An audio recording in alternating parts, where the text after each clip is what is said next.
Hello everybody, I am Celeste, and today I'll be reading you a Japanese creepypasta by Saya in Underworld titled A Girl in a Box. I hope you enjoy, and I hope that you have the loveliest of dreams tonight. Let's get started. This happened more than 10 years ago. At the time, my grandfather was working as a cabinet maker. I would often visit his workshop because I loved watching him make furniture. That day, I went to my grandfather's workshop as usual, and I was playing with the pieces of wood that were lying all over the floor. My grandfather sat in front of a table, completely absorbed in his work.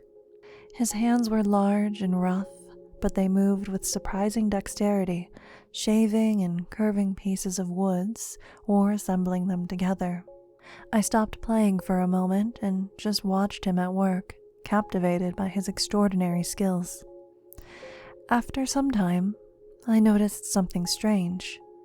Behind my grandfather, there were a few wooden planks, shining with a black luster that came from long use, propped up against a wall, and I saw a girl's face peeking through a gap between those planks. The girl wore her hair in a bob, and I guessed she was standing in the space between the wall and the planks. Only half of her face and her whole body were visible, the rest being seemingly hidden behind the planks. Her white face stood out against the dark corner of the room, looking almost as if it was floating in the air. I walked past my grandfather, who was busy working away at the desk, and made my way to the wall where the planks were. The white face didn't react to me approaching it, and the eyes stayed fixated on my grandfather's back. Even when I got so close, I still couldn't see her body and half of her face. And I also noticed there was not enough space for someone to stand behind the planks. I was about to open my mouth to say something to the face when suddenly my grandfather spoke. "Don't talk to her." I had never heard him speak in such a deep voice. I turned around, but he still sat at the work table and his back to me. "Granddad, who is this girl?" "That woman was inside a box I created with those wooden planks. Don't pay any attention to her and leave her alone."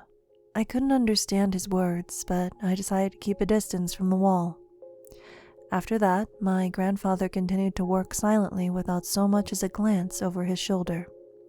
I again started playing with the pieces of wood on the floor, but curiosity made me look behind my grandfather once more, but the face was already gone, and all I saw was the lustrous black wooden planks.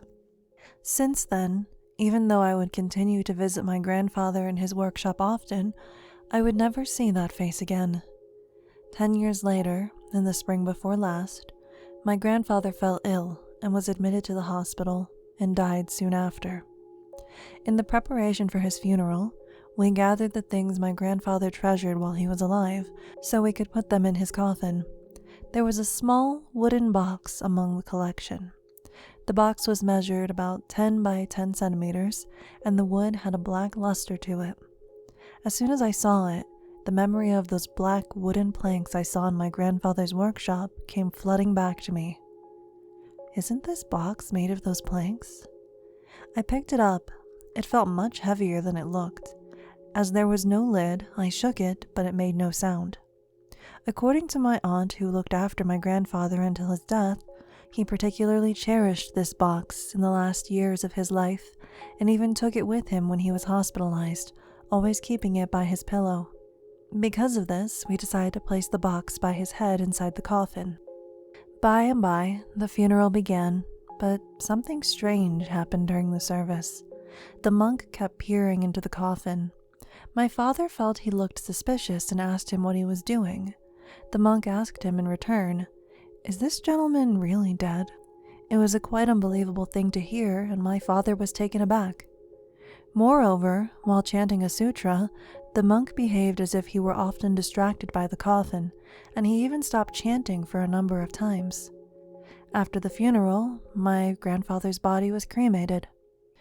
My family gathered to pick the bones. This is a usual funeral rite.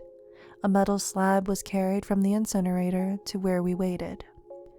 The slab was still burning hot like a stove, and when I went closer to it, I saw some fragments of white bones half buried among the ashes.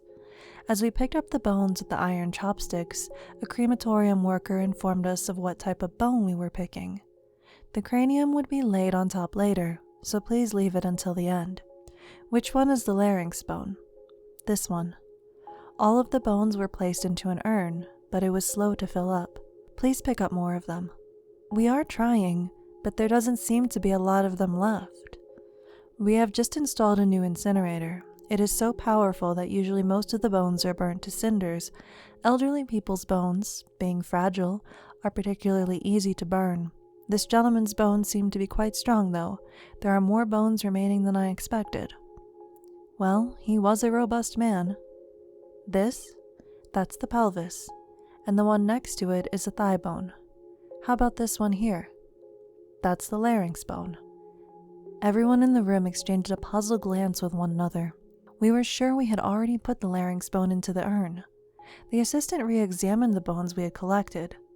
It seems we have extra bones here. The statement caused a pandemonium in the room. The police came and we were detained for questioning. They investigated the bones in cooperation with the crematorium worker and found that, even though the majority of the bones had been reduced to ashes, they could clearly identify 2 skulls.